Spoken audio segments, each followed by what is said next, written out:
Gets first in the East. We'll go straight to the Eastern Final. We now take you to part 2 of our doubleheader. BC Place, the Lions, and the Stampeders with Chris Cuthbert and Glenn Suter.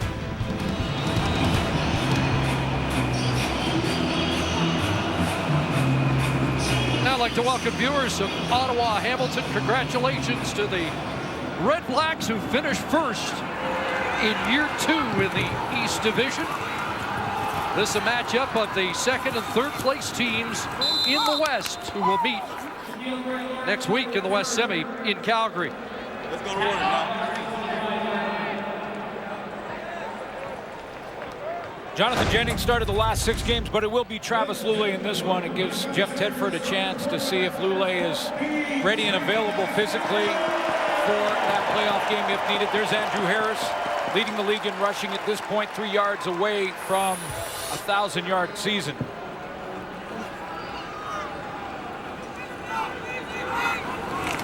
And they'll try to get Harris 1,000 right away, and there's a carry across the 30-yard line to the 31, and that should get him right to 1,000 and maybe 1 to spare.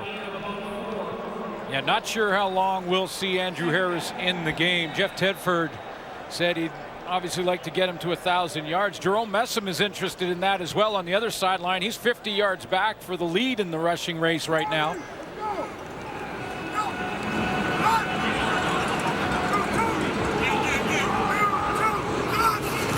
Second and 6, Lulay a quick hitter, and is caught. And it's TJ Harris in a revamped look for the BC Lions receiving corps for this game. No Manny Arsenault. Yeah, we're going to see a lot different receivers. Courtney Taylor, who is familiar to BC Lions fans, back in the lineup. We'll see Terrence Jeffers Harris. You can see on that first catch from Travis Lulay. Also a newcomer, Geraldo Moldavine out of Boise State in the Lions offense. Another short drop and a quick hitter and a catch made there by Courtney Taylor, working against the Calgary defense. And it is a defense led right now by Deron Mayo in the middle. The nominee for top Canadian is up front in the interior of the defensive line, and Junior Turner. What a great season for him. And the playmaker in the linebacking core, and look for him in the playoffs again, Keon Raymond. 2 picks against the BC Lions this year.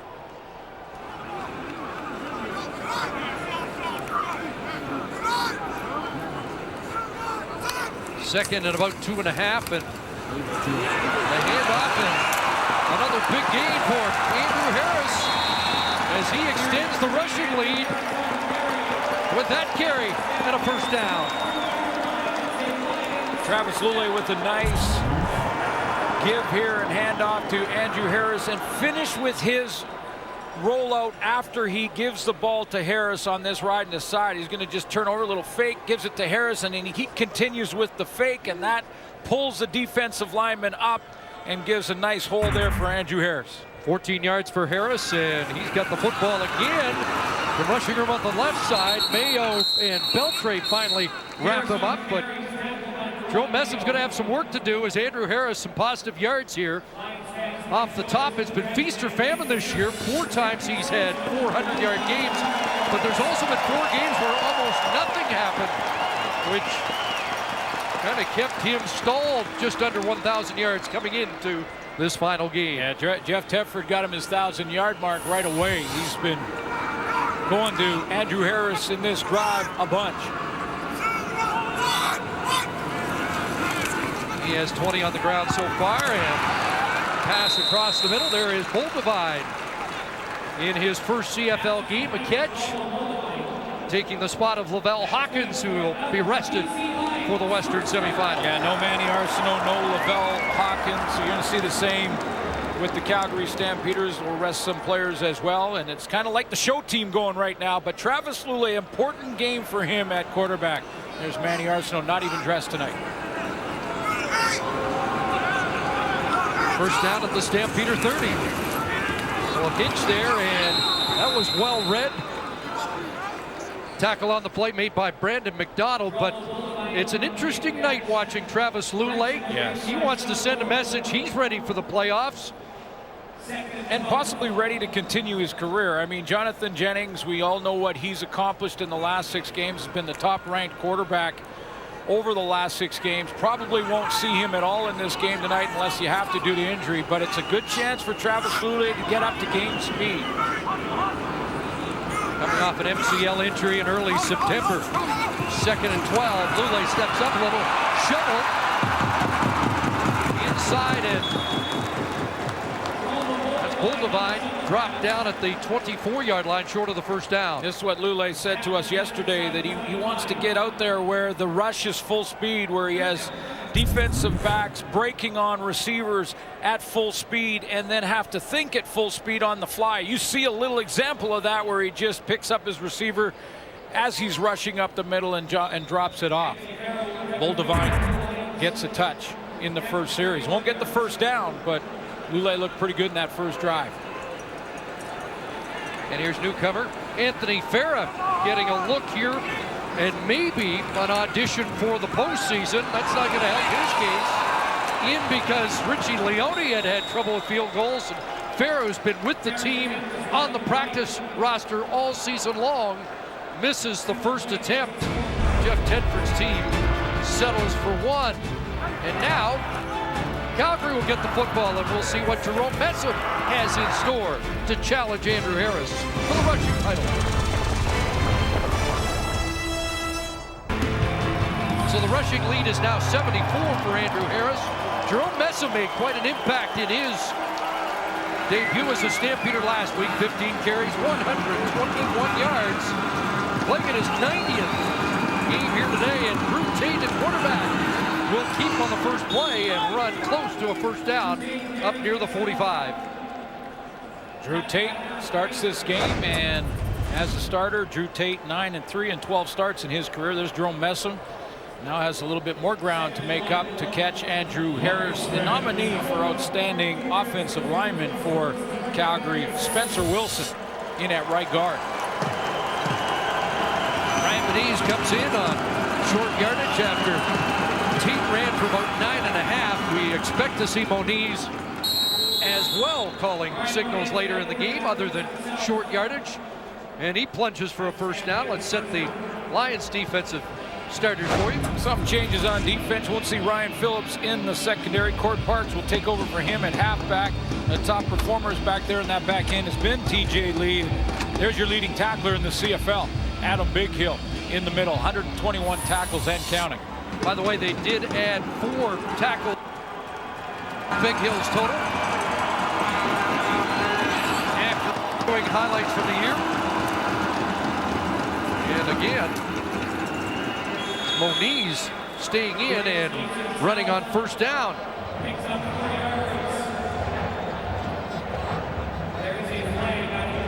Probably will not see Bo Levi Mitchell at all in this game again, unless there's an injury situation that arises, but it'll be Drew Tate. We will see a little bit of Brian Moniz, as we did on the last couple of plays, and then take a look at offsetting major fouls, unnecessary roughness, BC number 6, Calgary number 16. It'll be second down.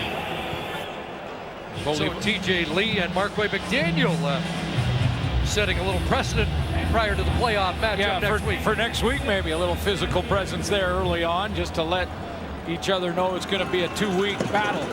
Okay, you didn't get the week off. I didn't get it off either, so we're both in a bad mood. 2nd and 6, Tate back in. Pressure coming, and Tate's going to air it out. And he's got a man in behind coverage and can't hook up with Anthony Parker. Now, it looked like Anthony Parker kind of hesitated on his go route, and he was open. Wide receiver to the wide side of the field, almost kind of left alone, and he kind of just sort of gives it the double move, but doesn't get out of that break in full acceleration at the top of that route, and just missed by Drew Tate.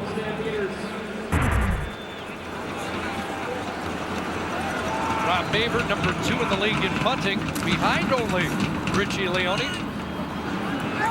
Not a great kick. It'll bounce down and out of bounds around the 22-yard line, and that's where Travis Lulay and the Lions will go back to work when we return on Military Appreciation Night. 11-year vet Ryan Phillips gets the night off. 46 interceptions in his career, 6 this season. He's standing by with Farhan. Yeah, and Chris, 3 in the last 2 games. Just when he's on a roll, they take him out. How'd you feel about that? You know, my competitive nature came out and definitely wanted to play. And, you know, you want to get some individual glory to some degree and try to get the league. But, you know, it's not about that right now. It's about doing what's best for the team. And, you know, they felt there was a need for me to rest and for some other guys to rest as well. So hopefully we reap the benefits next week. This has got to be weird for you, though. I mean, you had 181 in a row, had an injury this year, and now this. Yeah, exactly. And, you know, especially when you feel like you're gaining your rhythm and continuity back. You know, you get a couple big plays in the last couple of weeks. But, you know, at the end of the day, it's about doing what's best for the team. And, you know, my value's going to come out next week when it really matters. And, you know, I just got to wait on the opportunity. How much has this defensive secondary improved? We've been watching the last few weeks of this as the sack totals have gone up, and there have been so many coverage sacks. What's been the difference? I think it's just growth. You know, everything comes with time and with patience. And, you know, we went from one of the oldest teams to the youngest teams overnight. And, you know, there's going to be some growing pains throughout the process. But guys have matured, guys have become professionals, and now you're starting to see it on the field. And you're only 4 interceptions behind the guy upstairs, Glenn Suter. You going to get him? Oh, yeah, there's no doubt about it. And he knows I'm going to get him, too. So, you know, shout out to Glenn, and I appreciate everything that you've done thus far. So let's go ahead and get some more targets my way so I can go ahead and go get them. Thanks, Ryan. Maybe Glenn's got a couple games left. I wouldn't think so. Now, I will tell Ryan Phillips that every time he gets one, my partner has a little check mark beside it. He's acknowledging that there's somebody coming up fast in the rearview mirror. Yeah, he's going to get there. He's going to get there. And, you know, he was on a roll, as Farhan mentioned. 6 interceptions this year. The leader of that group in the back end, and they have come together in a big way. They right now, this BC Lions secondary, 23 interceptions on the season, 9 more than they had all of last year. Direct snap to Harris, a little cutback, more room, and another good run for Andrew Harris, expanding his rushing lead. Well, prior to the game, Ryan Phillips spoke to the crowd and thanked them for their support this year. He is definitely one of the leaders on and off the field for the BC Lions in the community. One of the great vets in this league. Yeah, got them all lined up. Circled up and saluted the fans here as they go on the road in the playoffs, and we'll start with the semifinal against this very same Calgary Stampeder team. Another direct snap. For a game where we expected a lot of vanilla, something else that Calgary has to be wary of now with that direct snap to Andrew Harris come next week. Yeah, I talked to Jeff Tedford about how he's going to handle this game with regards to his play calling. He said it's funny because there is balance there. There's, on one hand, you can stay pretty vanilla and not really show any of your offensive game plan against Calgary, knowing you play them against next week. On the other hand, maybe you put in some exotic plays that they have to prepare for, even though you may not run them next week. 2nd and 9. Stampeders show pressure. Lulay stands in and throws a strike over the middle, complete to Courtney Taylor. It's going to be just short of the first down. Good hard throw over the middle. A little zip on that ball from Travis Lulay. And I know it was the knee injury, so his shoulder should be fine from when he started the season. 9 starts out of the gate, 4 and 5 for the BC Lions this year, and then had the knee injury, but good zip on that ball over the middle. Little hesitation on 3rd and 1. The crowd urging Jeff Tedford to go for it, and he is. Not sure this was the automatic call in a playoff game, but it says 3rd and inches. I'd say closer to 3rd and a full yard.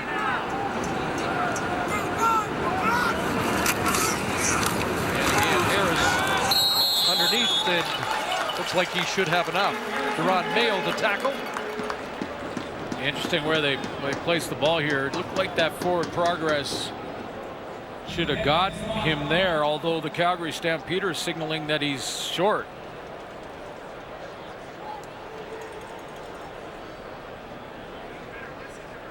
Jeff Tedford doesn't look very confident as the chains come out.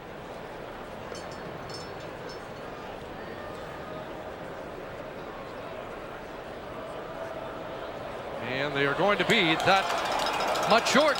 Turnover on downs. And the Stampeders will take over with the ball at their 47 when we return to BC Place. Some of the members, including Lieutenant Commander Brian Price.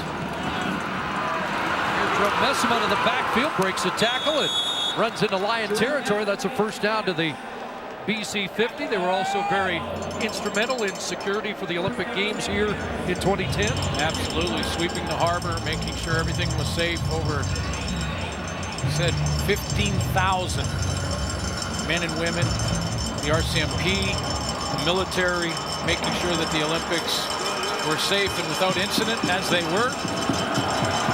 True Team Canada. So thank you very much to Lieutenant Commander Brian Price, who we had a chat with. Take to the wide side. Greg Wilson is there, and he gets tossed down quickly by Stephen Clark on the wide side corner. Special thanks to Will Roberts, who set it up for us. The members here at HMCS Discovery will serve on the frigates, the destroyers, some of the minesweepers, go out to the Maritimes and Halifax. And some of their missions include maritime security, search and rescue, to name a couple. The best of the best. Second and 2. Fake to Messam, and it's Tate again. And Tate gets brought down. There's Court Parks moving up and going to be just short of the first down. And Calgary not as intent on helping Messam in this rushing race as I thought they might have been in the first quarter.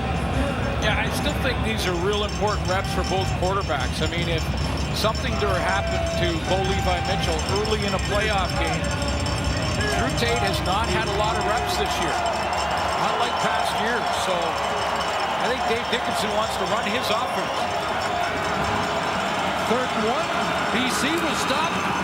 Brian Moniz with a good surge behind Pierre Lavertu, the Stampeders center. John Estes at left guard. Spencer Wilson, the right guard. And they push for a first down. That's been a group that's been in constant change, but seems to be getting better by the week. Whoever John Hufnagel's got in front of his quarterback to protect them. The only guy resting there is Shane Bergman, left guard, but beyond that, their starting group, including the nominee Spencer Wilson. Back in has 4 receivers to the far side of the field. Now they hand it off to Messam, left side, big hole, and Messam gets brought down by Rennie Curran at the 28. Looked like he had a lot of room to rumble if Curran doesn't close quickly. Leads the league in 10-yard runs, has 34 of those, and 20-yard runs, 7 of those coming into this game tonight. So Jerome Messam now second spot in the rushing list, and a huge pickup. We'll have more on John Cornish later in the show, but well, that's important with Cornish on the shelf right now. 11 for Messam, who won the rushing title in 2011. Now they'll swing it up on the backfield to Messam, and he gets bumped out around the 21-yard line.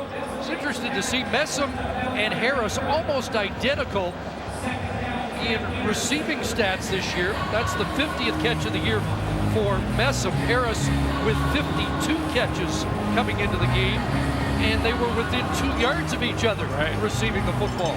And that's one of the things John Hufnagel said after the trade in October that he was most pleasantly surprised about when he watched Jerome Messam practice, was how well he caught the ball out of the backfield.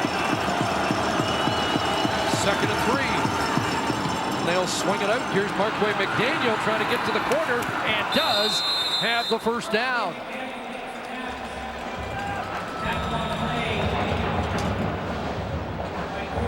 And that's the final play of the opening quarter. Stampeders and Lions in a dress rehearsal on Military Appreciation Night at BC Place Stadium.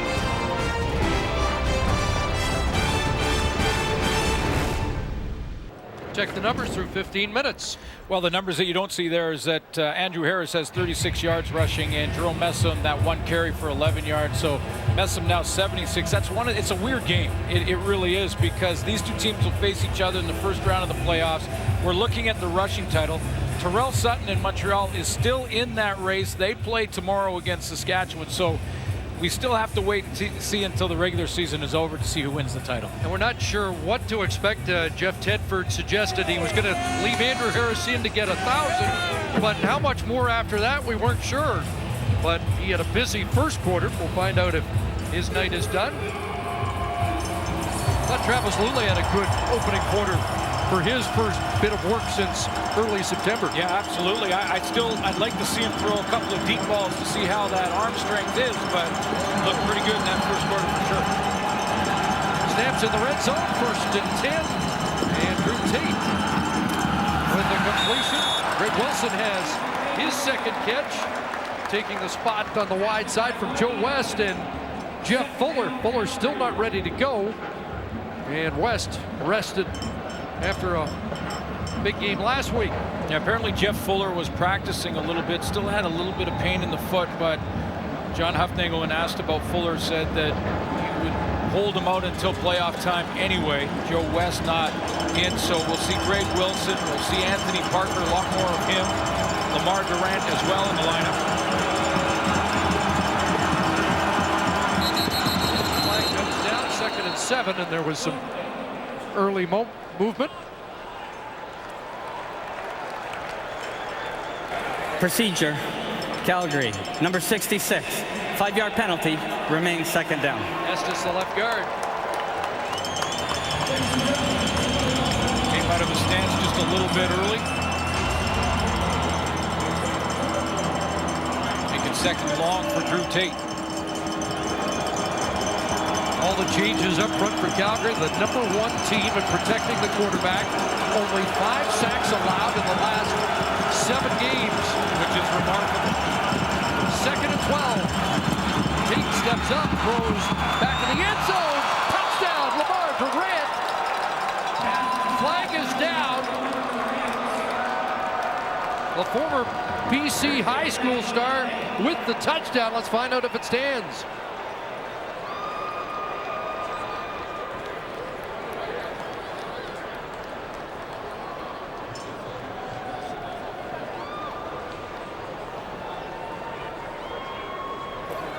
Major foul, roughing the passer. BC, number 53. The result of the play is a touchdown. 15 yards will be applied on the kickoff. So Alex Bazzi roughing the passer. Lamar Durant has the touchdown. And the play is made, Chris, by Drew Tate stepping up in the pocket and allowing that end pressure to go past him. Bazzi gets there way late. That was the flag. That'll be declined. Touchdown, Calgary. Lamar Durant in the back of the end zone. Extra point from Paredes. And the Stampeders have the lead. Tate going to the rookie in the back of the end zone, and the Vancouver area product, Lamar Durant, has the catch and the make. Here's Lamar Durant right here on this touchdown, and Eric Fraser's not going to get enough depth here to help out Cord Parks. Parks has the outside third at the top of your screen, and the middle third is for the safety in the deep middle third. Fraser gets caught flat-footed and short. Lamar Durant in behind him, and Drew Tate makes him pay for that hesitation.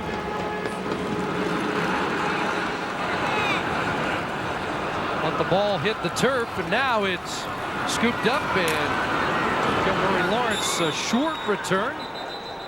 Take one more look at the touchdown scored by the former standout at Centennial Secondary. Everyone, FSG Red Squad, Mom, Dad, I love you. Appreciate it. Still Centennial represent. There it is. Shout out to the high school. SFU product. Offside on the kickoff. Calgary, number 27. 5-yard penalty, re-kick. Jeff Heck too anxious, so they'll do it over again.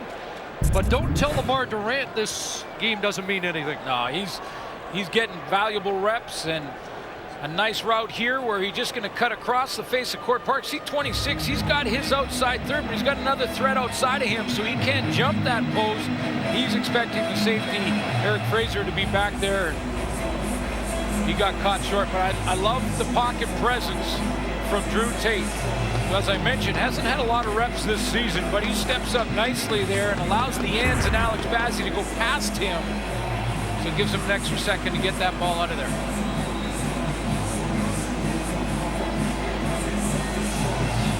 Newcomer Tim Flanders back. We expect to see him at running back for a lot of this game, but again, it's Shaquille Murray-Lawrence. And again, the cover team gets the job done. Downfield for Calgary, led by Adam Tebow. Jeff Heck was there. Glenn Love on the teams for the Stampeders. And Travis Lulay, as you mentioned, Chris, looked good in that first quarter. He got Andrew Harris established. Not sure if we're going to see if Andrew's even in that huddle right now. We'll take a look as they break here. Jonathan Jennings won't see the field, so it'll be Andrew Harris at least for this series in this second quarter. No deep balls yet, though, from Travis Lulay. Starting at their 21, back in the hands of Harris off the right side, and 4 more to add to his total. Really intriguing in watching Travis Lulay, because it might be the last game he plays as a BC Lion here at BC Place. Jerome Messam watching and wondering if he's going to get enough carries to close the gap here tonight. Close the gap and get to 1,000. The magic number for running backs and receivers.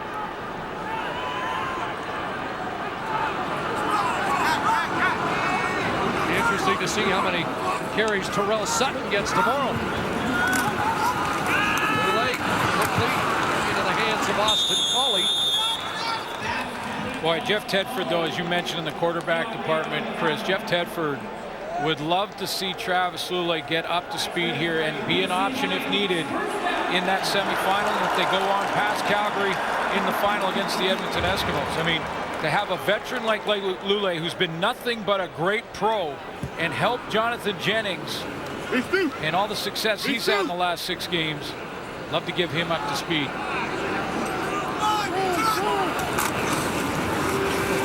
Dropping in inside, and a big hit there. Big hit there. That might discourage any further Andrew Harris carries tonight. Freddie Bishop III with a big hit on 33. Yeah, he closed that hole. He lines up wide, and it looks like there's a natural hole right here, and Andrew Harris thinks that he's got that hole. And watch how quickly Freddie Bishop shuts the door on it and puts a big hit on him. Terrific year for Freddie Bishop, 4th in the league in sacks with 11. And Lulay going to let it fly here, looking for Boulevard. Down! And just taken down. And it looked like he had a step on Brandon McDonald. Well, Travis Lulay just aired it out and showed you he's got something left in the right shoulder. One-on-one down at the bottom, and Boldevine, when I talked to Jeff Tedford about this young receiver out of Boise State at 6'4", 220, his comment to me was he eats up ground when he runs routes in a hurry, and he can get behind people. Boldevine did just that against starting corner Brandon McDonald. That's not a substitution in the Calgary secondary. Back in the hands of Harris, and Frank Beltre's got him wrapped up. And a flag comes down on the play in the backfield of the Lions. I love that sort of terminology he gave me, where he eats up ground with every stride when he's running those routes. Watching that replay, it was a nice description. BC, number 66. 10-yard penalty, remains first down. That's the center, Jason Foster, who's played in all 18 for the Lions this year. When you're playing as well as Junior Turner has played this year in the interior of that defensive line, the tackle just to the left there, number 7, takes on a double team. He's going to get held as he tries to close on Andrew Harris. He's going to get him spun around in the beginning of the tackle anyway, even though he was held on the play. Junior Turner's played all 18 this year, and as you mentioned, top Canadian, a terrific year. Lulay going to air it out again, and maybe a little too much on that, looking for Austin Coley. And it looked to me on that post that Coley wasn't sure where the center goalpost was and had to try and weave his way around there on this post route. And the reaction to Travis Luley after he threw it, watch the look here right there as Cauley tried to find the post, and then it was on the opposite side of it and he couldn't get there.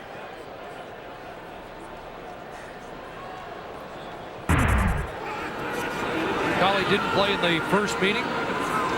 Back in September, 35-23, Calgary win that game. Luley on a hot pass that's too high for Terrence Jeffers-Harris and incomplete. I think we've established the arm strength of the quarterback, though. Yeah, absolutely. The deep ball to Boldevine that was caught. A couple of that deep post pattern, even though it wasn't complete, it was still a deep throw with some zip on it. Yeah, it looks like the arm strength's there. He's lamenting a missed opportunity or two. And here's Anthony Farah. Imagine waiting all season long to get your first kick and then missing from 31, trying to make amends from 44 yards out. More like it.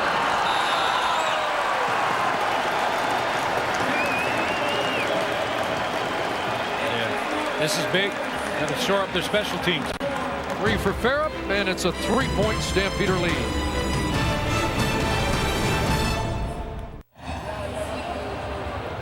Jerome Messam, and with a little bit more on the Calgary running back situation, let's go down to the sidelines to the head coach of the New Westminster High-Axe winners last night, 35-24 over the defending provincial champs. Yeah, thanks, Chris. You know, it was a while ago that I actually coached against John Cornish when he was a high school player right here in this very stadium. He wanted to come back home, but he's not here today, of course, still recovering from concussion-like symptoms. Now, they're still saying that it's a neck injury that's leading to the symptoms. He will be reevaluated again tomorrow, and many people believe that when the Stamps acquired Jerome Messam, they closed the book on Cornish for the season. That's not true. They say that Messam has been, or that Cornish has been around practice quite a bit. He's been sitting in meetings. His demeanor and his approach to everything is good. He's still preparing, like at some point he'll come back this season. He's just got to get through that final step to get cleared, but that could be a very short-term thing. If he gets cleared tomorrow upon reevaluation, he could be back in practice, and they haven't closed the book on him playing against BC in the Western semifinal next week. Cornish 9 games, 622 yards this season. Well, and a chance that they could have both available, Cornish and Messam. Remember, Messam can play a little tight end as well. Running back with the build of a fullback, and there's the big guy on cue. Second in the league in rushing behind Andrew Harris, and then just think of adding this guy to the lineup if the Calgary Stampeders could get it done next week. If he can pass that protocol and those final tests, that's very, very good production in the last 2 seasons, 1,704 yards, and remember he's had some concussion issues the last couple of years.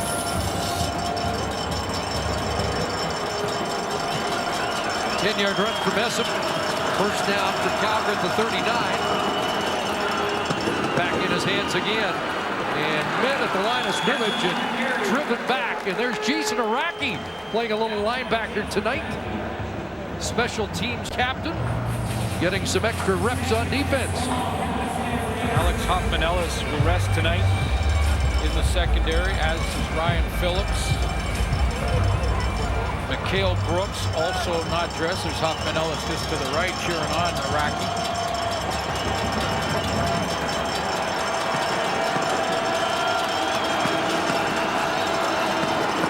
Second about 9.5. Tate has time.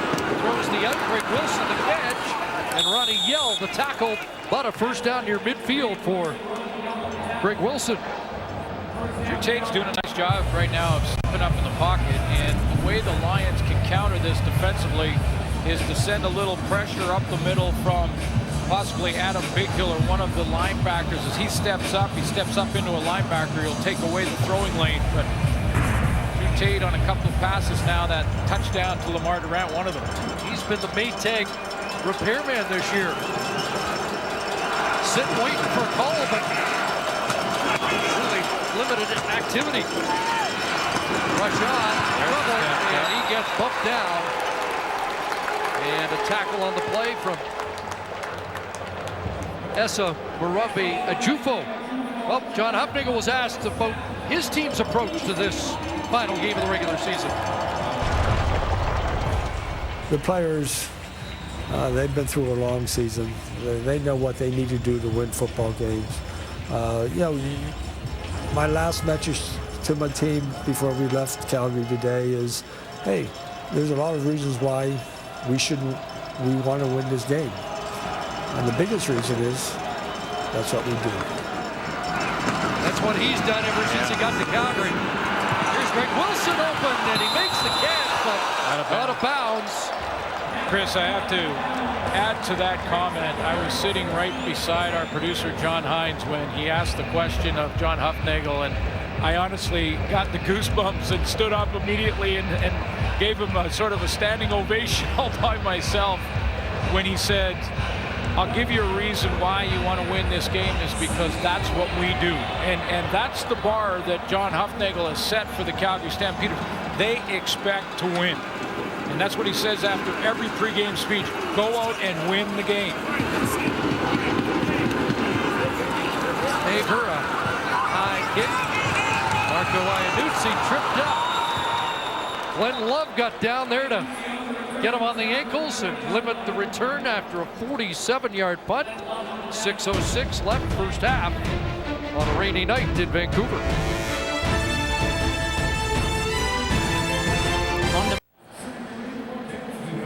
Man who led the Stampeders in tackles this year, Duron Mayo, on the sidelines. We'll see if he's done for the night or not.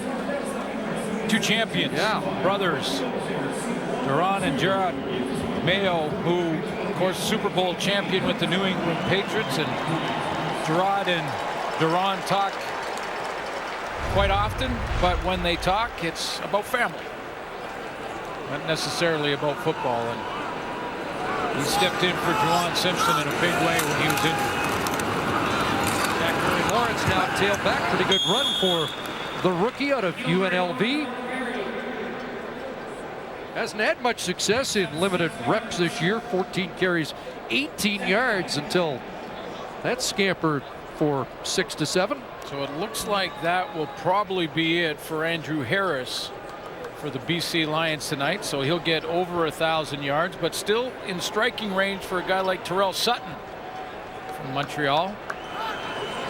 We'll see if Messam comes out. 2nd and 3, Lule.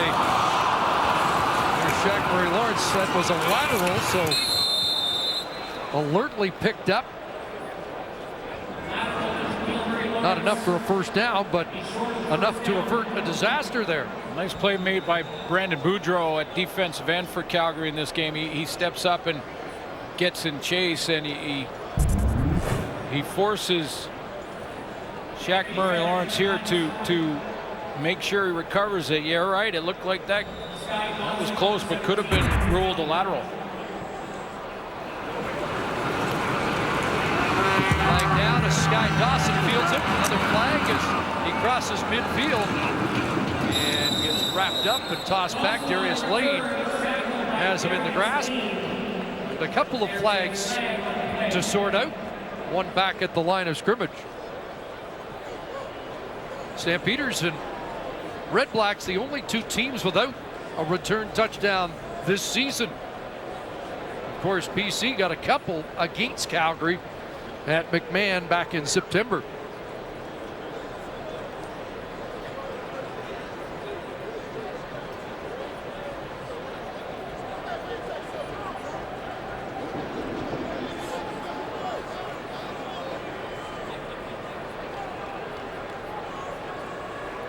Kim Murphy sorting out the options for what could be offsetting penalties.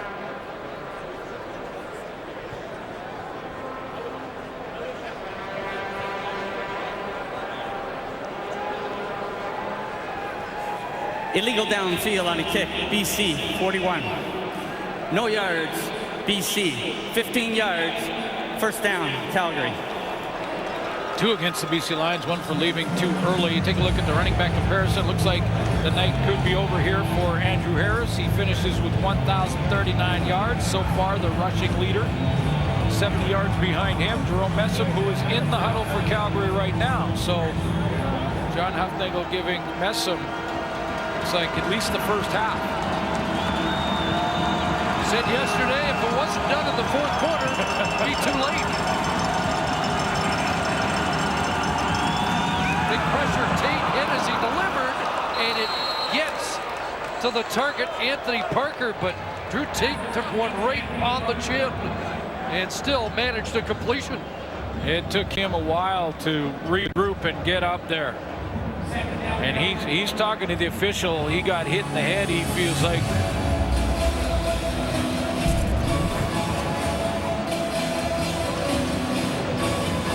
Look at Alex Bazzi here off the top. He just shoots that gap. Did he get the top of his helmet on the chin? Yeah, it did look like it got to the chin. That's a hit to the head. Messam behind the line of scrimmage. He's dropped for a loss.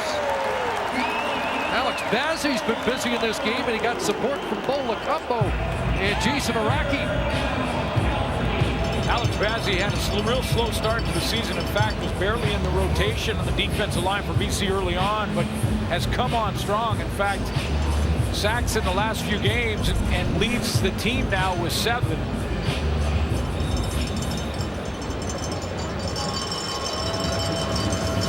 Boy, he gets down in that stance and just shoots the gap. He's just finding the hole right now, not really even beating his man. Gets in the backfield, first contact on Messam.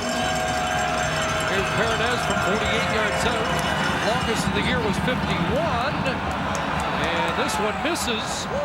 And, oh, was that a knee or not?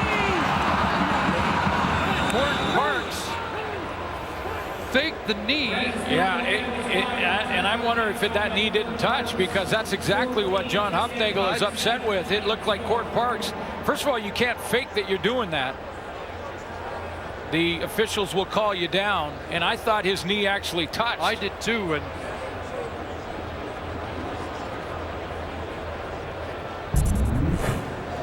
works out better for the Stamps than field position wise, yes. Well, that's basically that's the motion, yeah. And that should be ruled down. John Hufnagel saw that immediately and thought that was the giving up a single. Because what happens there is the cover team will stop when they see that motion.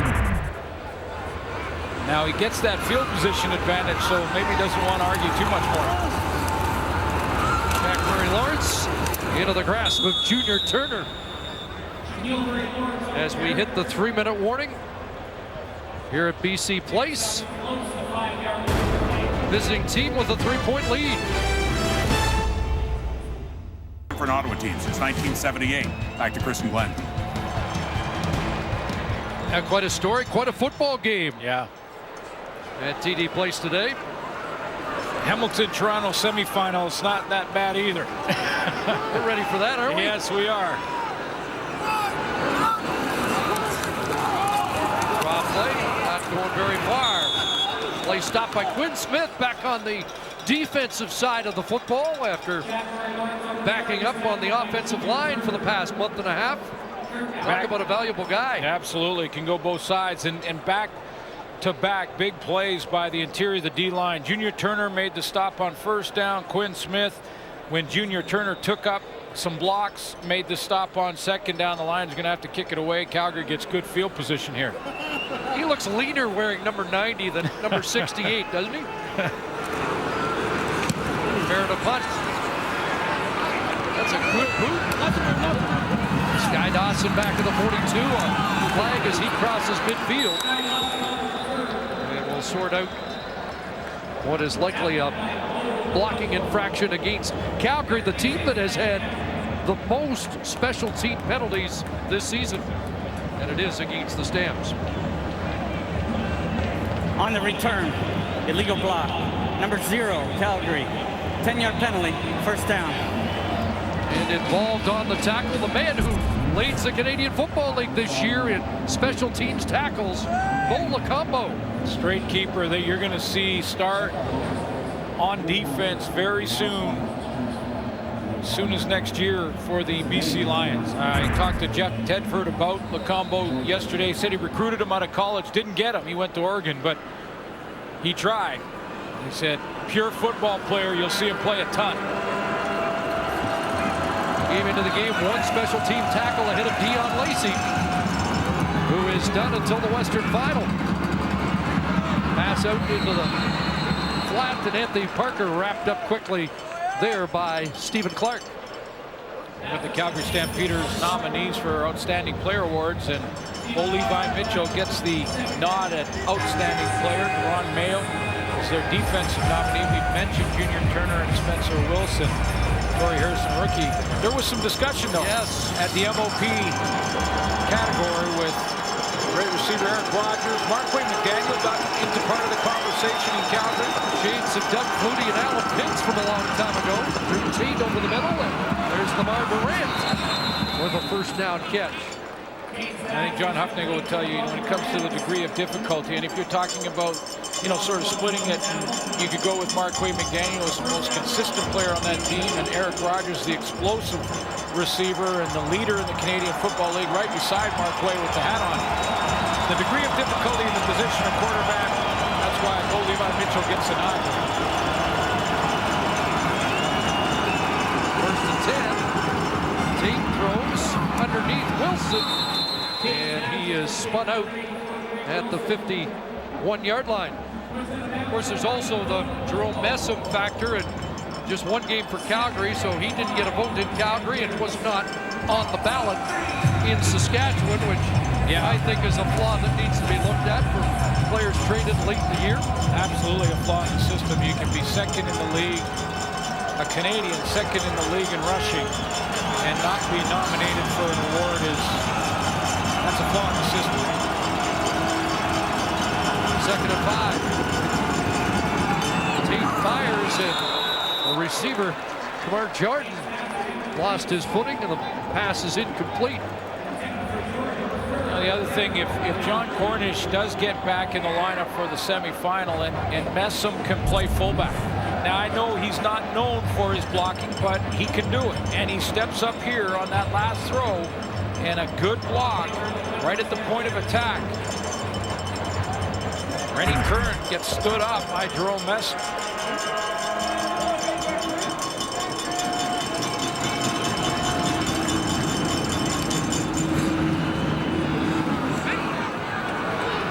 Iannuzzi from the 12. Right ahead, and gets met at the 20. Well, the Shaw Road to the Grey Cup continues tomorrow. Final game of the regular season. The Rough Riders take on the Alouettes. Catch it 1 Eastern, 10 a.m. Pacific across the TSN network. Terrell Sutton wants a big game in that one. Keith Price will start for Saskatchewan. They take a look at some young players. And next week, do or die. Well, it gets fun now. And we've got some great matchups in semifinal weekend. Travis Lulay to work. On a roll. Will shovel no one in particular to avoid the sack. He got it over the line of scrimmage. Was there a eligible receiver anywhere in the vicinity? Doesn't look like any flag. It'll be second and 10. If he crossed the line, he's okay. And I think it just did.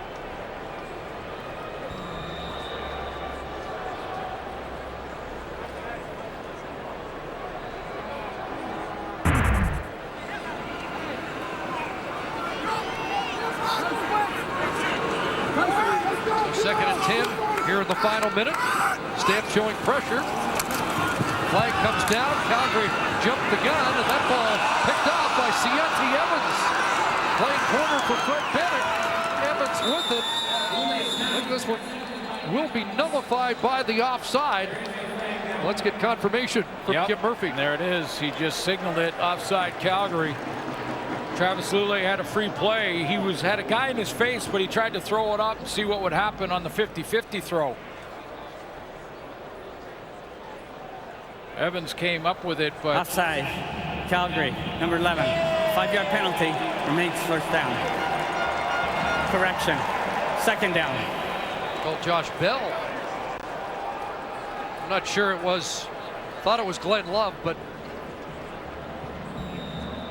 Josh Bell has moved over to play halfback for Brandon Smith, and Adam Berger's at safety for the Stampeders for this one. I think it was Glenn Love on the offside. Josh Bell, the former Lion. Quick hitter over the middle. Pass caught. Bull Divine. Josh Bell the tackle. I think he felt that collision. A very interesting semifinal in Calgary in a week. Tomorrow. Like I said, Bull Divine, it was Courtney Taylor the catch. This Lions team's coming on, aren't they? Well, they are, you know, and that's another big play by Junior Turner. Yeah, we're going to have to start calling him Senior Turner. Well, I just, you know, and what a great guy. I mean, got a nice chance to talk to him yesterday and again today before the game. He is a guy who does all the hard work. You can see him right in front of Glenn Love, the linebacker, and watch him just collapse this line, step up into his hole, and then slide to the running back. He's from Brampton. Are you surprised? He's a nice guy. You got it in. Travis Lulay in trouble, and he is dropped back at the 25-yard line. So the Stampeders with the sack. Brandon Boudreau coming off the edge. And no Charleston Hughes, so that's good news for Calgary, getting pressure from off the edge in the person of Brandon Boudreau.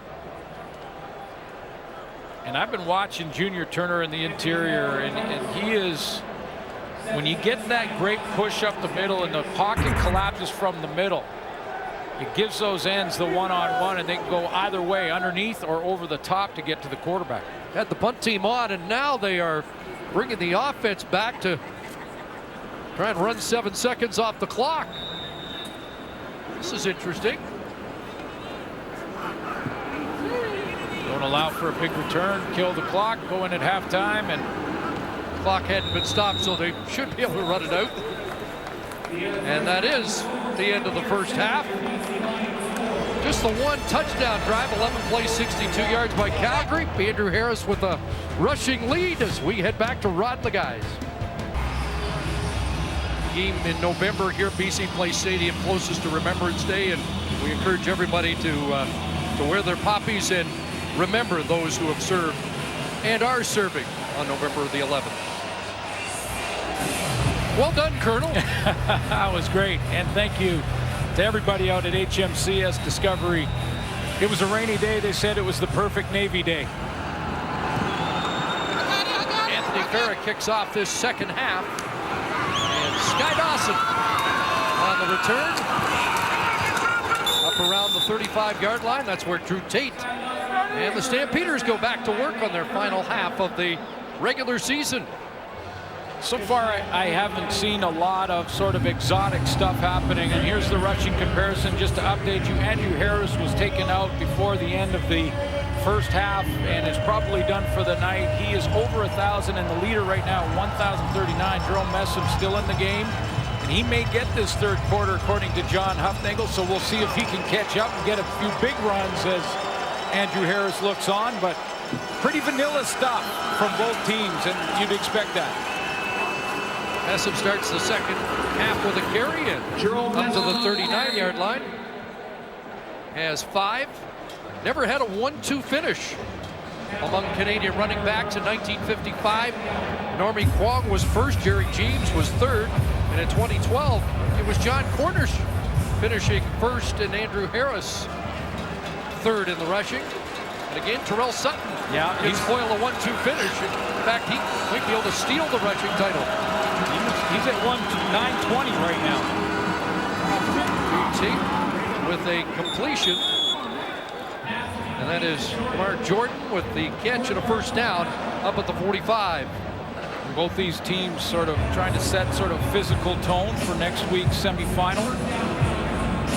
Not trying to show too much offensively or defensively, and yet still stay sharp and be ready for that playoff matchup. And it's going to be a great one because this BC Lion team is coming on strong. Jonathan Jennings has done a great job in the last 6 games of getting Travis Lulay up to speed. And Mark Washington's defense has been better. A lot better. Drew Tate hands it off, and Cut by Messam back and across the 48-yard line. Just to show you how much the improvement has been. They really did struggle the first 10 games. Those are the net yards and second down conversions. Look at how it's been cut down now. Cut by 78 yards a game and stingy on second down conversions for the last 7 prior to this game tonight. Tate has another completion out in the flat for Greg Wilson, who's been a favorite target. I think the biggest improvement in this defense on the BC Lions sideline has been their defensive line. Jabbar Westerman, who's not playing in this game tonight. Mikael Brooks in the middle, a defensive tackle that is not playing tonight. They're giving some other guys some reps. Zach Minter's in there, Livingston, and of course Alex Bazzi off the edge has come on strong last 3-4 games. So they've been better up front, and that's allowed the linebackers to scrape and move to the football. Here again, Messam kind of turned it upfield, but he gets strung out and maybe gets a yard or 2 across the midfield strike.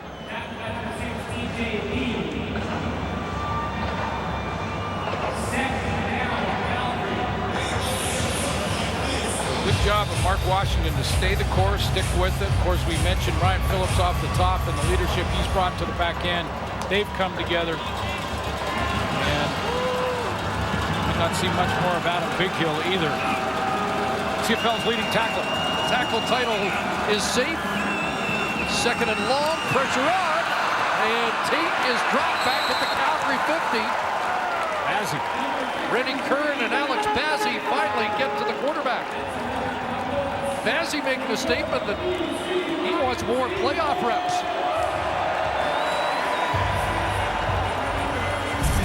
Well, he's so me. He's so me in the last 4 or 5 weeks. Now the team leader on a little bit of an inside stunt, and look at that power. John Estes gets on his heels there after good power from Bazzi.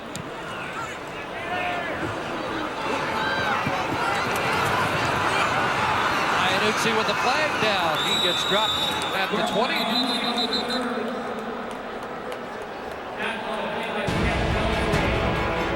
Military Appreciation Night here in Vancouver and at the Naval Reserve.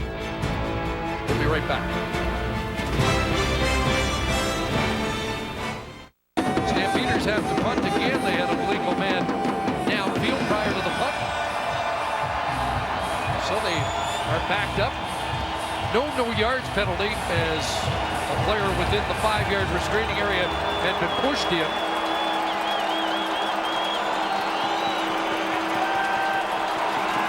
Favor will let it fly once again. High boot. Brought down by Parks. And cover team gets the job done. That's Frank Beltre down in a hurry. Well, the Canadian Bowl was played today in Saskatoon. And once again, it's the Saskatoon Hilltops who come out winners 38-24 over the Okanagan Sun. 5th time in 6 years. The junior title has gone to the Hilltops. Andrew Harris and Rob Cote, both graduates of the Canadian Junior Football Program. Vancouver Island for Andrew Harris.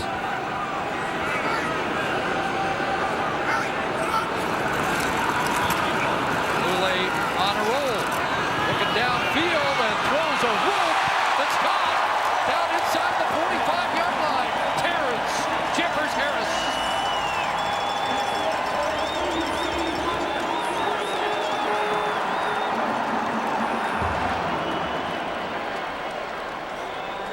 Now there's some in the organization that have been really looking forward to seeing Terrence Jeffers Harris get a chance to play. He's just going to run that corner route now. Throws it to the back shoulder, Travis Lulay, but he goes up and pulls this down and wins the ball. 38-yard connection and a first down at the 48. Lulay underneath, and there's Shaq Murray-Lawrence battling with Josh Bell out of bounds. One of the guys that's working with the Lions that told me about wanting to see Jeffers Harris was Geroy Simon. Yeah. And if Geroy Simon tells me that a receiver looks good in practice and he's looking forward to seeing him in the game, I'm listening. Liked him a lot in the preseason. Well, they've got some depth. Boldevine looks like a guy who might deserve more looks too. Second down. Lule on a roll again under pressure. Throws low and incomplete, intended for Courtney Taylor. Evaluating Travis Lule, he looks very mobile, looked quick out of the pocket to escape there. Has thrown the deep ball now a couple of times. Successful to Boldevine in the first half on a deep ball. Shows you he's got that arm strength. There's zip on his intermediate routes. It's interesting, he said prior to the game that he kind of rebuilt confidence in his knee. It was as if the shoulder was no longer an issue, and maybe another 6 weeks for the shoulder to get stronger has been valuable. Good test here. Fair again from long range. Got the distance, and he's got another. So after a shaky start, Anthony Farrell giving Jeff Tedford something to think about heading to the postseason.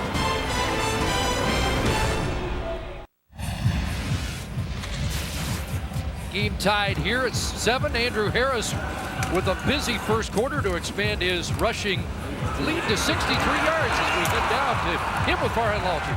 63-yard lead heading into the second half here. Is it enough? You never know. Messham's got the potential to break one at any point in time, but I got the D fired up, so hopefully they can shut him down. It's tough to watch from the sidelines, but that's where I got to be right now. Yeah, I mean, I think you're a louder cheerleader for the defense than Mark Washington has ever been at this moment. For sure. I'm going to have to call some blitzes for Mark, too. I might be in his ear, but, you know, it's just fun to be on the sidelines here and cheering the guys on as I go. If he comes down the left side, will you step out? I might have to. What about just why this means so much to you? It's just a milestone. You know, it's something that you want to achieve. I've been a back in this league for a couple years now and been close, but it's definitely something that you want to achieve in your career. So, you know, if it happens, you know, I'll be really, really proud of my teammates, and it's definitely a big accomplishment. But if not, then there's always next year. Where are you at confidence-wise in the running game generally heading into the playoffs right now? You know, I feel good with the guys that are in the lineup right now. It's just a matter of getting the opportunities now, and you know, as it gets colder, the opportunity should be there. So just looking to execute whenever I get the ball in my hands and make impact plays. And I guess you'll be watching Montreal tomorrow as well. Absolutely. Thanks for this. Thanks. Yeah, don't count Terrell Sutton out yet, but if Andrew Harris wins, I'm probably going to take the whole offensive line out to Meat City, his restaurant, for a prime rib sandwich or two. I love that Andrew Harris may be calling some blitzes.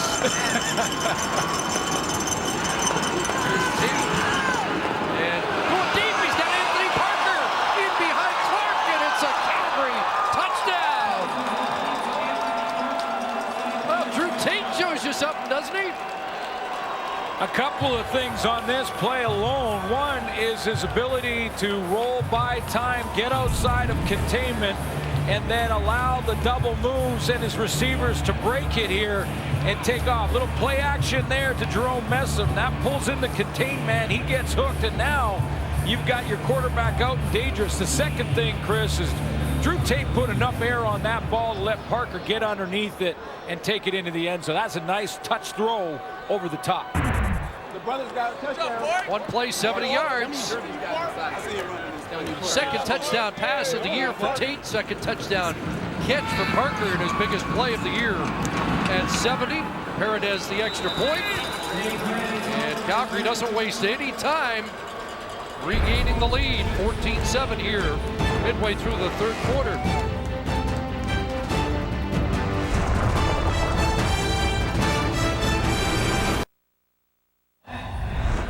Anthony Parker bang on his scramble rules. His out is the call. He's got an intermediate route to the sideline right here, but as soon as his quarterback gets out and on the scramble here, now his immediate reaction is to take that intermediate route and turn it deep. Anthony Parker knows the rules. He turns it up, gives his quarterback Drew Tate a target, and runs right by his man.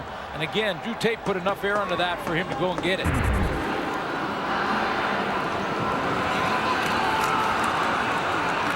Very large Jennings on the return, and he scoots over the 40 and up around the 45-yard line. We're in. Shout out to everybody at home. I love you guys. My new baby boy, Carmel. Love you, baby. I don't think we need that. That's a good social announcement. Congratulations. Nice. Maybe one for the trophy case. For the new baby. So many layers to the Lule story. Trying to show that he's ready to help out in the playoffs. Is he going to show enough to re-sign in BC? Guys across the league, are they going to reevaluate and say Travis Lule can help our football club when he becomes a free agent in February? Yeah, it's a big game for him, isn't it? It really is. It really is. And he's trying to put it aside. His focus is on helping this team get to the Grey Cup championship. And he wanted to show right now, Jeff Tedford, that he can get it all done, make all the throws on the field, so he's an available option next weekend in that semifinal game. Hey, no hot dogs, huh? But there is a bigger picture story going on with Travis Lule and Jonathan Jennings. And all that said with what is probably a vanilla offense, and that was broken up by Jamar Wall, who jumped the route and almost had an interception.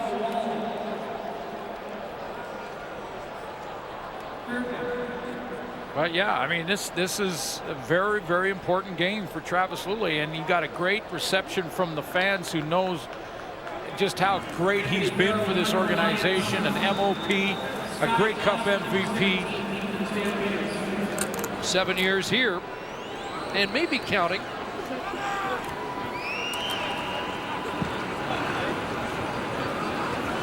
Harris punts, Guy Dawson on the run. Great tackle. And he is tackled around the 27-yard line.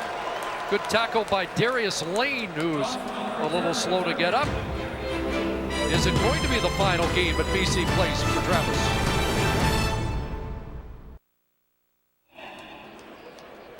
Well, so much talk about Travis Lule and what the future holds as a free agent. We asked him yesterday if he thinks about this being his last game here. You just never know. You don't know what the future holds. Yeah, that possibility is always there. And I know, you know, being a free agent at the end of the year, maybe you think about those things more, but really my focus, my goal has been, you know, helping this 2015 be the team, be the best that we can be. And so I really hadn't lost any sleep over that kind of thought. So, but you do, you realize that every single opportunity being out there is a precious opportunity, and you want to make the most of it. I think so far he's doing that and proving that he can make all the throws and is going to be ready and available if needed. But take nothing away from what Jonathan Jennings has done over the last 6 games. He will be the starter in the semifinal, and he's earned the right to start in that game. He's got this crowd and his fan base very excited about the possibility of an upset in that semifinal against the Calgary Stampeders. That's some short game. Jonathan Jennings will start next week in the Western Semi. First playoff start. You take a look at the last 6 games, Jonathan Jennings has been the most efficient quarterback. That's quarterback efficiency rating, which calculates all their numbers, and top is 153 or something like that. But he's been the #1 quarterback in the league over the last 6 weeks when it comes to quarterback efficiency rating. Connecting with Greg Wilson, a first down up over the 40-yard line.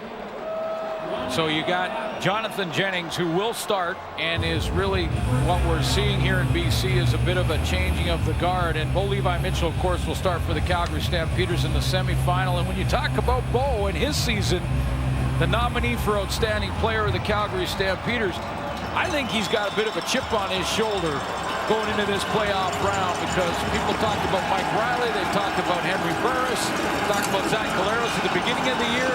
Not much talk about the defending champion. Essen out of the backfield, and Araki around the ankles brings him down at the 46. Give Messam 6. Are you surprised 33 still in the game? Well, you know, not really, only because that John Huffdagel said yesterday that probably into the 3rd quarter, if he doesn't have the title by the 4th quarter, then we'll think about it. But you got to start thinking about it as soon as you can, because you don't want anyone to get nicked. They're not sure on John Cornish. possibility, as Farhan mentioned in the first half, that Cornish will be ready for the playoff game, but maybe not. And they'll need Messam if he's not. 59 yards back, throwing here, and the pass complete, close to a first down. Lacombo brings down Greg Wilson at the 51-yard line, and that is enough to move the chains. But again, this is good reps for and a good game for Drew Tate. I mean, Drew Tate has just proven again to John Hufnagel. He's always been maybe one of the best backups in Canadian Football League, but he's proving again to Hufnagel that if something were to happen in the first quarter to Bo Levi Mitchell, they can feel confident that Drew Tate can get it done. He's at 85%. First down, Tate to the air again. Gonna air it out. Going deep for Parker again, and this time it looks like it's intercepted, although they're fighting over the football. Who are they going to give it to? Simultaneous goes to the offense. A tie goes to the offense. And they are ruling that way. And it looked like Cord Parks had the football, and Parker might have just been hanging on. And well, let's take another look. Well, Cord Parks had inside position. That's why it looked like he had that ball initially, but the ruling on the field is a simultaneous catch. Ball goes to the offense. First down. Anthony Parker got his arm underneath and in between. You see that right arm in between there, so he got a piece of the football. That is a simultaneous catch. And that's a terrific play by the receiver to steal it back. Anthony Parker kept the ball alive by getting his arm in there and battling for it. That becomes simultaneous, and a tie goes to the offense. He's challenging the rule on the field of simultaneous possession. So we got a challenge, but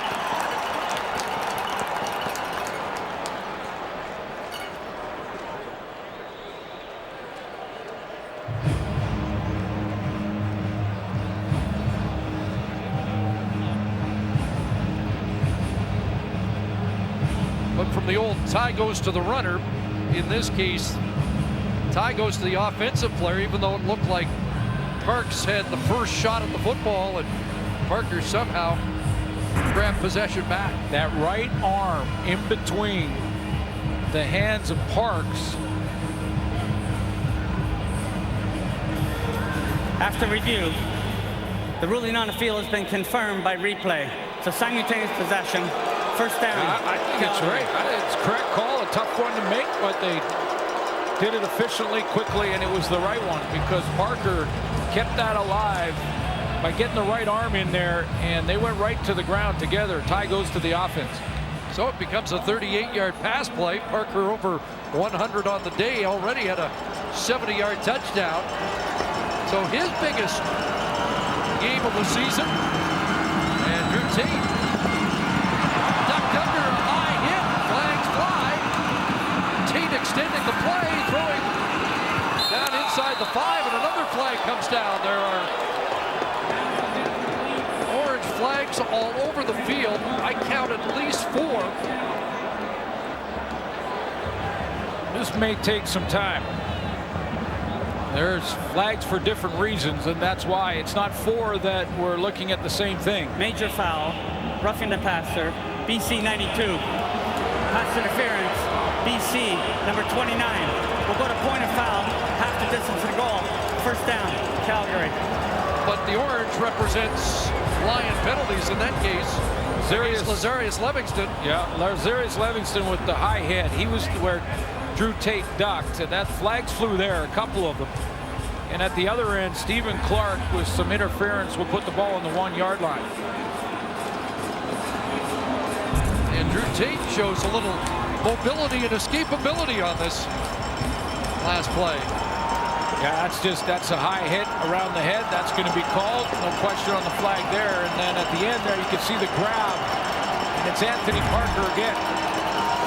So Moniz in, and a plunge off the right side, and he's in for the touchdown. In behind top offensive lineman Spencer Wilson for a Calgary major.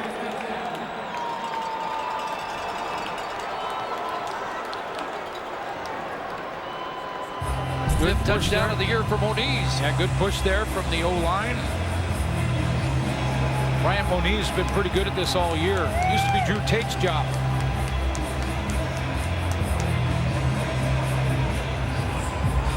Some good work to get it down on that 1-yard line. Anthony Parker with back-to-back plays. 4 catches, 122 yards on the night for Parker and a touchdown, and now Moniz plunging in. And it's a 2-touchdown lead for the Stampeders. 14 points up after Paredes splits the uprights. University of Calgary product is stepping up his game with his opportunity to become a #1 target for Drew Tate. Anthony Parker's down here, and I'll follow him. You'll lose him for a second, and I'll show you again when he shows up how he keeps fighting back for the ball. The reason the ball is on the 1-yard line is because he doesn't quit on the play. He goes out of your screen to the right. Now he's right up here at the top, coming back, keeps working back to his quarterback, keeps working, and draws a pass interference call on Stephen Clark. After fighting with Cord Parks for the deep ball to get it set up, he gets him on the 1. So back-to-back big plays for Parker. I'm not sure if our producer John Hines has just a great memory or Milt Stiegel got on the phone, but he reminded him of a play where Kelly Malvo and Milt got involved, and Malvo celebrated the interception, put the Sharpie out, and then they ruled it was a Stiegel touchdown. So let me get this right. Milt called the truck, and he wanted to remind us. Okay, Milt, we got you on.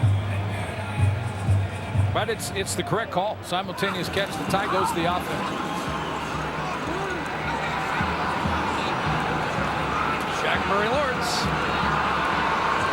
angled out around the 25-yard line and into the signage. Travis Lulay still leading the offense out. We expect to see Greg McGee as well. But in a year where we've gone so deep through the quarterbacking rosters, interesting to see Lulay and Tate productive here tonight.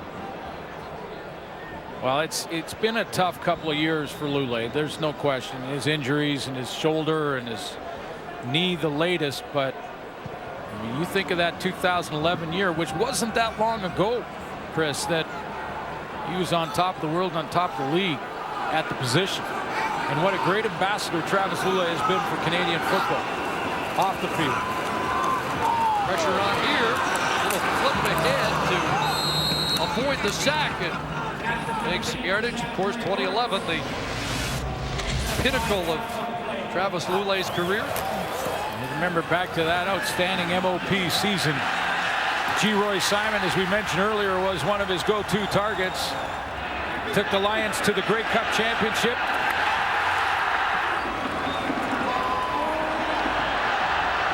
MOP, Kier Johnson involved, Grey Cup champion. 2nd and 5. Beltray with the rush, pressure on, and Lulay takes off and will take a hit from Keon Raymond, short of the first down.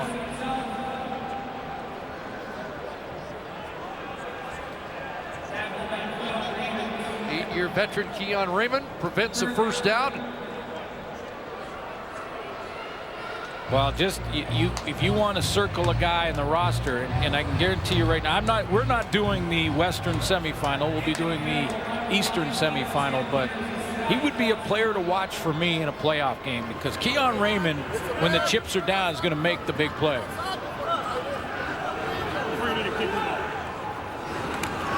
Raymond with a couple of interceptions of Jonathan Jennings in their last meeting.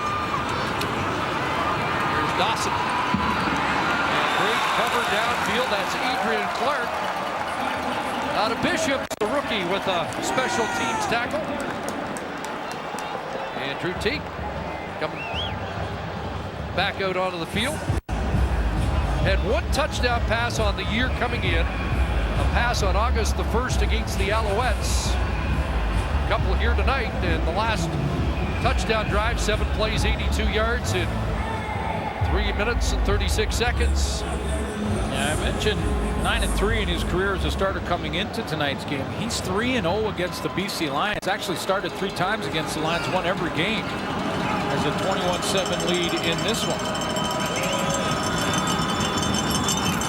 Here's Messick. That's helping out Andrew Harris right now. Rennie Curran, Jason Araki there again. Now I think I might be getting Jerome Messam out of the game.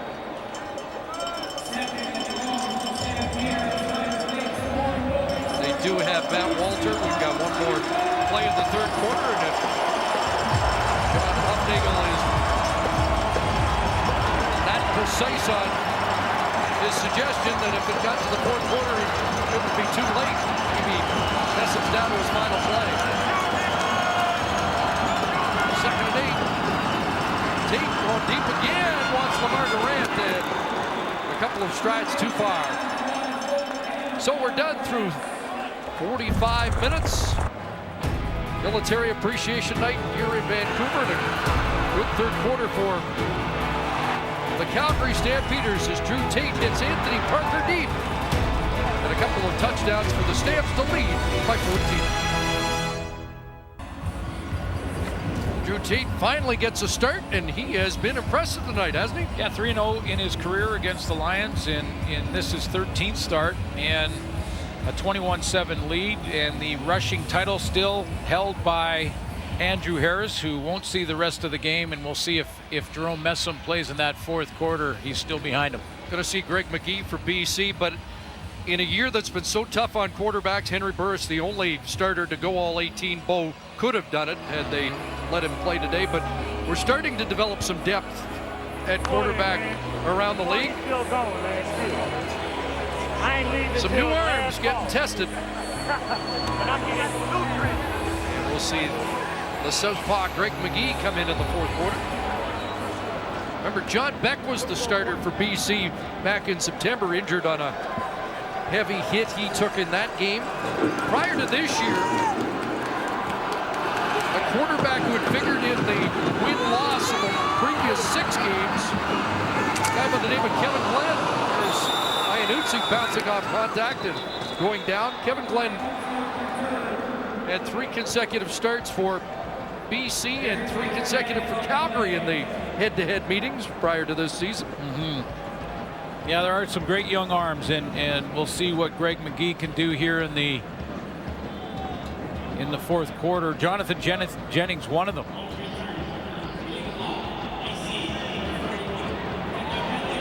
Looks like Jennings got clipboard duty for the entire night. He won't have that next week. And yesterday we talked to Deron Mayo, linebacker for the Calgary Stampeders, their leader in the middle, now that Juwan Simpson has been out and injured, and he thought Jonathan Jennings, best young quarterback he's played against. Good.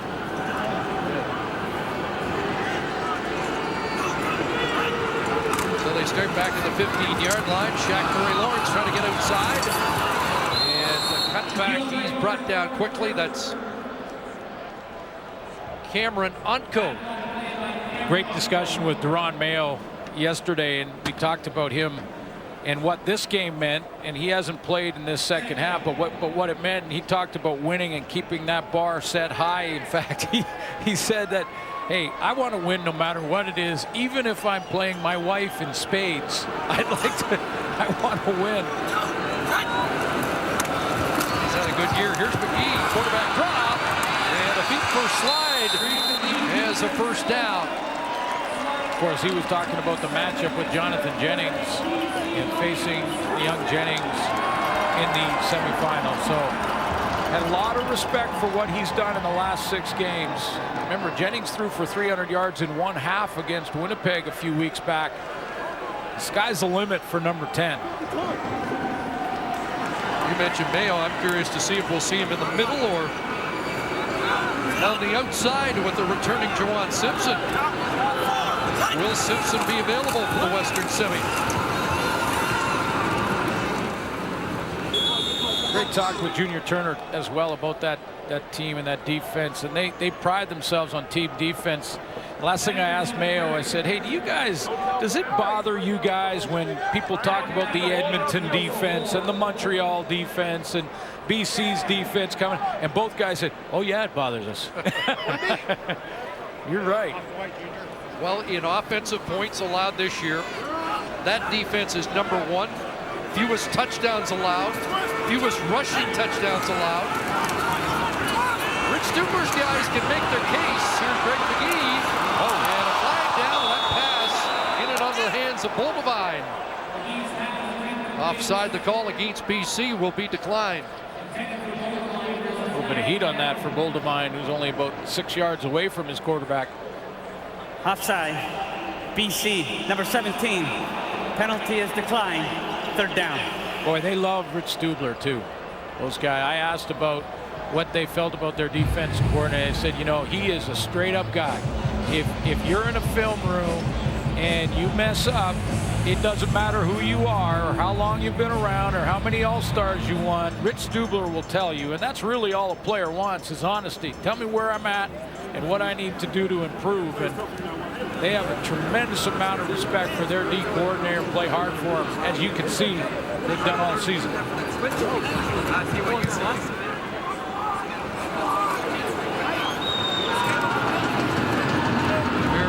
Sky Dawson does some dancing and fights his way for a few extra yards up to the 39. We mentioned tonight, Military Appreciation Night. These are shots from the museum at the HMCS Discovery.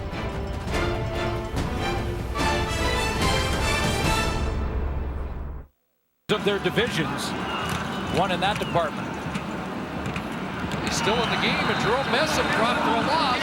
TJ Lee dropping Messam behind the line of scrimmage.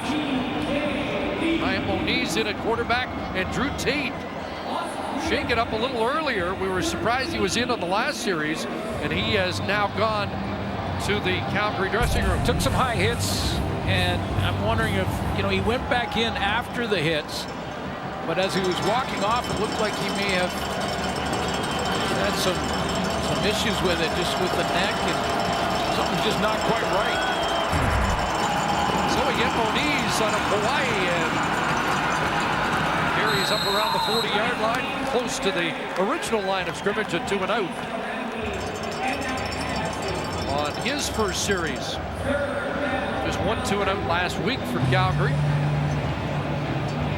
10,000 yards passing in the University of Hawaii, and all of that on his resume with the 75 touchdowns doesn't mean anything to Dave Dickinson right now. After what he thinks should have been a completed pass down the field, had some stern words to Brian Moniz. His first 2 plays said, "You got to be ready to play, son. Let's go."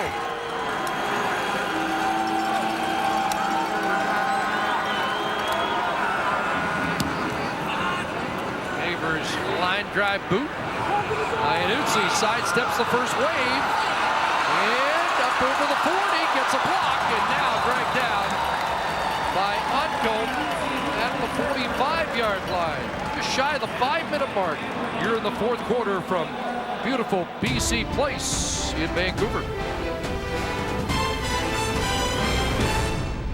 For the playoffs to start next week. At McMahon Stadium, it'll be the BC Lions and the Calgary Stampeders, the Eastern semi from Tim Hortons Field. Battle of Southern Ontario. Looks like it's going to be Jeremiah Mazzoli against Ricky Ray. Greg McGee here in the 4th quarter for the Lions. And he puts it out there. It reaches Terrence Jeffers-Harris. Greg McGee right on the money. Yeah, usually when you run a play fake that didn't work and was a little bit of a miscue in the backfield, he runs a play fake here to nobody and then continues on with it and just says, oh, well, I see an open receiver in the corner, not open by much though. And he puts it right on the spot for Terrence Jeffers-Harris. Dropped it in nicely, a 25-yard pickup and a first down for the Lions at the Calgary 40. Flanders, the running back now. He leaves the pocket. McGee rolling on the left side, and there's Austin Colley with the catch. Brought down quickly by T. Campbell, rookie out of Regina. Great athlete in college, Greg McGee at Howard.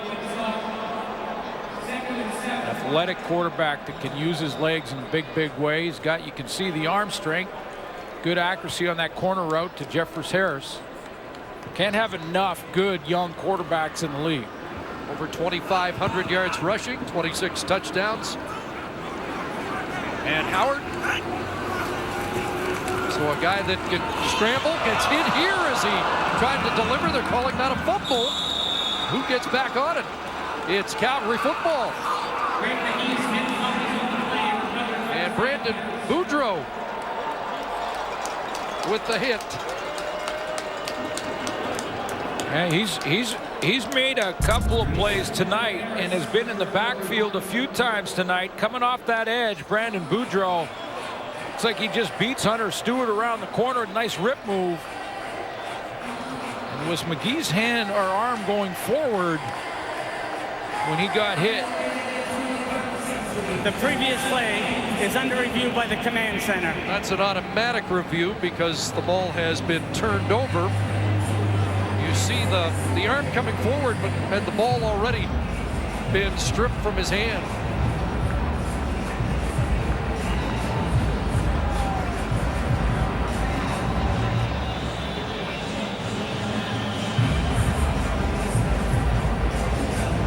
Rehearsal for the command center before the calls get even more critical next week. Was the arm in the throwing motion? Waku Jalahai. All my Somalians out there. Baby, I love you. Well, a broken hand for Charleston Hughes, and Brandon Boudreau getting more reps, and a guy with 4 years of CFL experience. Does that arm get forward with the football or not? I'm not sure it did. It looked like that left arm was right at the back of the throwing motion when he loses control right there and then comes forward with the hand. Boy, that's a close one. This is going to test the command center. Yeah. It's kind of good that happened because safety's staying flat, playing through it. Hard to hang that one on McGee. He did have a critical After fumble. review, it's been determined by replay that it's an incomplete forward pass. It will be third down at the 37-yard line. Let's take another look because it was going to be a close one as to whether or not that ball popped out just before the forward motion of the left arm.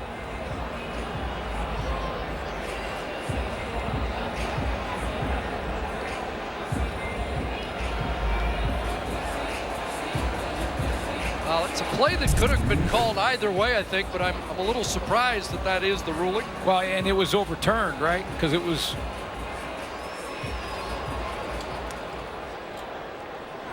This is the one that I thought it looked like he lost the handle before the forward movement, but overturned and field goal attempt for BC. Yeah, gives Anthony Farah a chance to attempt one from 44 yards out. He's hit from 49 here, missed from 31, and he's now 2 for 4. This one's coming out. Sky Dawson flying out across the 15, and it's brought down by Pascal Louchard around the 20. So Farah has missed twice here in an attempt to gain the job for the postseason.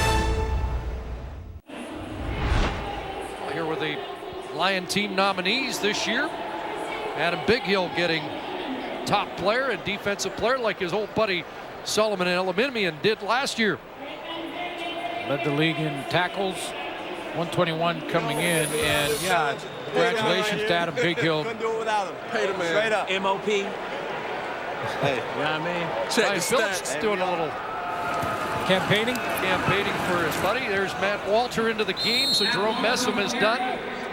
You know, so it may only be Terrell Sutton who can catch Andrew Harris now. Yeah, and I don't want to take anything away from the season Adam Bighill had. You know, Manny Arsenal had a huge second half to the year. And getting the rest in this game tonight, over 1,000 yards for Arsenal. 1,151 to be exact, and 9 touchdowns. I thought he could be in the running as an MOP candidate. Handing off. Matt Walter up over the 30-yard line, has a first down. If you project Jonathan Jennings' numbers for a whole season, there'd be a different conversation. Yeah, exactly. And you know, when you calculate what he's done in the last 6 games, I showed you the quarterback efficiency rating, the best of all quarterbacks in the league in the last 6 games. Had he played all year, who knows? Travis Lulay started the season, played the first 9 until he was hurt. Banged up knee. Stay on the ground here. And I think Jeff Tedford's got the answer he needed going into the semifinal in Calgary, and that is that Travis Lulay will be ready if he needs to go to his veteran. It's another level when you get to the playoffs, in another area where a young quarterback, there still is question until he goes out and proves it. There still will be that question. Can he get it done when the intensity of a playoff game steps up a notch? Because it does. Well, I had Matt Walter in for the rest of the night, but Messam back in. Got 4, 2nd and 6. He releases from the backfield, has again, and another first down. Let's head down to the sidelines and get a Drew Tate update from Farhan. Yeah, Glenn was right earlier that Drew Tate got hit in the neck and throat area on that roughing the passer call earlier in this quarter. So not a head injury, and he's had a history of that previously. So that's always a concern when he gets hit up high, but neck and throat. Now, you were talking about Juwan Simpson earlier, guys, and he is expected to practice fully when day 1 for the practice week goes on Tuesday. He did take part in light practices with the Stamps last week, but they're optimistic that if he has a good week of practice in full pads this week, that he may be available for Sunday's Western Semi. Here's Messam allowing for another first down. That's a run of over 10 yards, and the decision desk is going to have to back away from awarding any rushing title tonight, because Jerome Messam is closing the gap here. 11 more as he checks back out. I think he was just coming in to spell, but he is closing. He wants to get to 1,000. Get to 1,000, and the coach trying to help him with at least that accomplishment. Getting close. Walter back in. Moniz, the keeper, and he shows some speed. Ryan Moniz has a first down run. Saw him get a little heat from Dave Dickinson after a 2-and-out to start.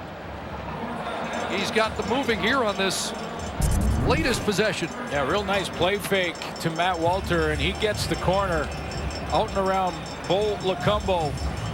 Showed some good speed to get the edge, and 2 athletes at the 3rd spot, both these teams. So Jerome Messam checks back in, 6 from 1,000. I'm guessing it's going to 33. Yeah, probably. Here it is. And there is 1,000, and another 10-yard run. It's been a terrific year for Jerome Messam. Now with a new team in his 2nd game and another 1,000-yard season, and I think he knows he's hit that milestone with that run. Yeah, and it was interesting that he was on the bench for a while, and I wonder if someone just went over to John Hufnagel and said, hey, you know, our tailback's real close. Can you get him a couple more reps? And there it is, the congratulations. Over 1,000 for Messam. But not the 1,039. Andrew Harris doing some quick math as Matt Walter takes over. And another pep talk to his defense from Andrew Harris, I'm sure. Messam may go back to coach and say, thanks for the 1,000, but you know, it'll only take a couple more carries. Appreciate it. Hey, Mom. For you, baby. G, I love you. Xavier. Classy move by Jerome Messam. Good job, Andrew Harris, man. Little congratulations over to the other sideline to Andrew Harris, but classy move by Messam in his first game as a Stampeder. The camera was on him just like that, and he said, hey, Saskatchewan's struggling right now, but good organization, said some good things about them. He didn't have to do that. Now, camera's on him again and congratulates the guy on the other sideline, Andrew Harris.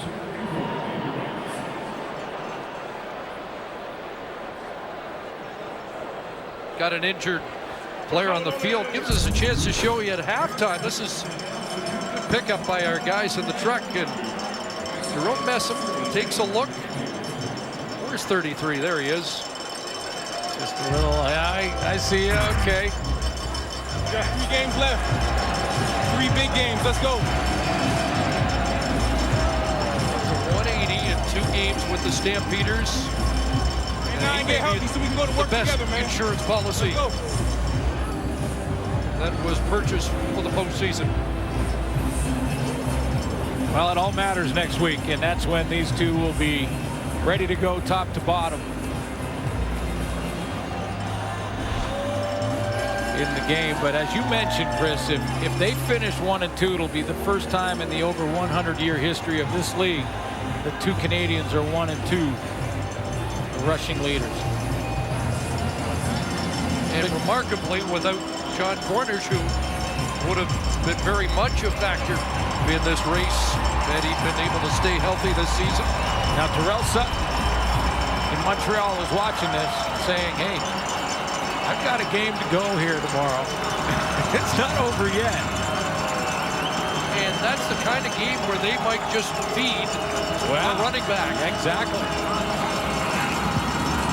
And Moniz putting it into the end zone for Durant. Jump ball, he's got it. Lamar Durant, marvelous in his first game as a pro here at BC Place. He's got another touchdown catch. Well, he just wins this 50-50 ball. I mean, Moniz puts this up there, and I think it either got hit or he just threw it off balance, but it had a real wobble on it and was kind of hanging there 50-50 between Lamar Durant and Parks. And Parks was scrambling to catch up, and while he did that, Durant just turned around and ripped it out of the air.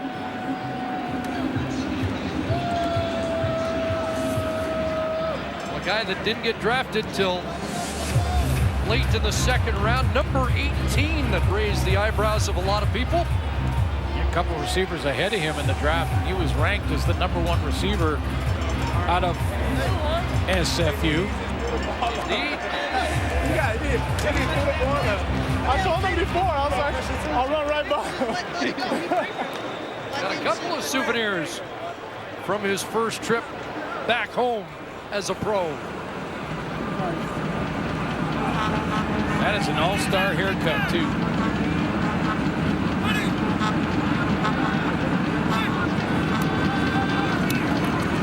And there it is.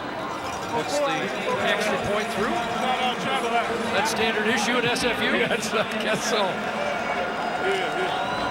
Had to get him back home. Good for he and Anthony Parker have had good games tonight. A couple Canadians stepping up when they get more opportunity to be go-to receivers, and that just bodes well for the Stampeders through the playoff run. Not meaningless games. Take advantage of your opportunity. However, it might come up, but after a shaky start, Parker's over there saying, yeah, we can get it done. Yep. And you can bet Bo Levi Mitchell's watching Moniz throw that touchdown pass and Lamar Durant go up and fight for it and win the fight. That's his first career touchdown pass in the CFL. And, you know, Bo's sitting on the sideline watching Lamar Durant go and battle for this ball and thinking, come playoff time, he gets on the roster, I can trust him.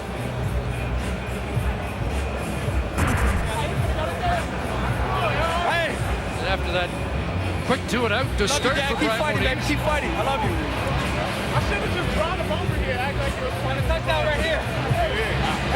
My first one. So they got Yeah. Thanks, G. So Durant gets a football, and now Moniz will get the second as a souvenir. Shaq Lawrence on the return. And just over 3 minutes to go here in the regular season for Calgary and BC. Yeah, congratulations to Moniz, his first career touchdown pass. One for his trophy case. John Huffnagel got his running back to the 1,000-yard mark, got a couple backup quarterbacks a chance to play and have some success out here. Drew Tate got him out to a lead, and boy, they ticked off just about all the boxes here tonight, didn't they? Absolutely. Calgary? Now, the last box is, I'm not even going to say it so I don't jinx anybody. He throws a fastball through the heads of Boldivide. That's a couple that have been high and hard to Big 88. So he hit the 3-minute warning. It's a 3-touchdown lead after this connection from Moniz to Lamar Durant.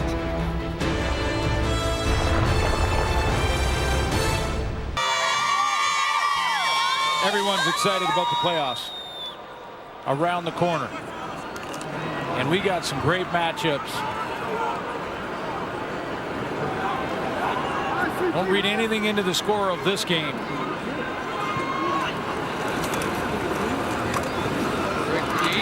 Looking downfield, nobody there. Incomplete. Calgary Stampeders will be favored, no question, and should be. At home in Calgary. We'll go 2-0 against the BC Lions this year. And of course the elements and the weather will be a factor. Jeff Tedford will have to go on the road and his team, but we didn't see the starting lineups from either team here in this one tonight, so read too much into that score. Flag comes down as Farah with the boot. And a good return by Dawson. Finally bounced out of bounds by Rolly Lambala at the end of the play. And a flag down back at the line of scrimmage.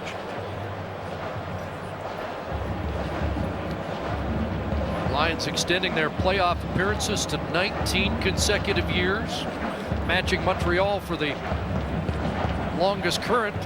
Legal procedure, legal formation, BC, no end. Penalty is declined, first down. Well, this team will definitely be favored, and they are such a well-coached, well-prepared team. Take a look at John Huffnagel, over 100 wins with the Calgary Stampeders. How about that clip that we played from the first half when asked about how he approaches this game, and it's the way he approaches every game. There's an expectation of coming out on top. And of course, he's already announced a long time ago that he will be stepping up into the GM role, and Dave Dickinson will take over. 101 wins. So the last likely regular season appearance as a head coach, I'd like to qualify that because he does have the right to change his mind sometime down the road, but 102 wins so far as the head man in Calgary. Matt Walter. Short game. This is the 6th consecutive year that the Stampeders over 500 on the road, and if you're over 500 on the road, you're racking up wins, aren't you? Yeah, and he talked to John Huffnagel yesterday about the bye to the final. Of course, the road to the Grey Cup from the West goes through Edmonton this year, and he said given the choice between playing back-to-back games, going to the semi, then going to the final, or having the long break like Edmonton has. I know a lot of people have been wondering about that long break for the Eskimos, and Huffnagel didn't hesitate. He said, no, I'd rather have the break. He said, how is our team done when we're coming off bye weeks? We both looked at each other and went, yeah, 9-0. Lost. Or 10-0, I believe. 10-0 now. Yeah. 43-11 in his last 3 years as the head guy on the sidelines. If they can get there, they've got to get past the Lions. Bo was just giving us a Huffnagel there. Huffnagel impersonation that was from outstanding. Bo Levi Mitchell.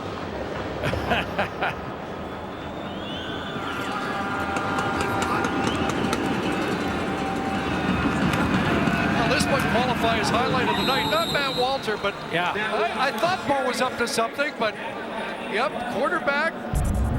Let's take a look again. Watch this. Watch this. There you go. Oh, that's good. Outstanding. You can do that in a 14-win season. Hey, good shit, oh. Yeah, baby.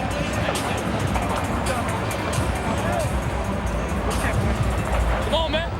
It's going to be a fun semi. Both games.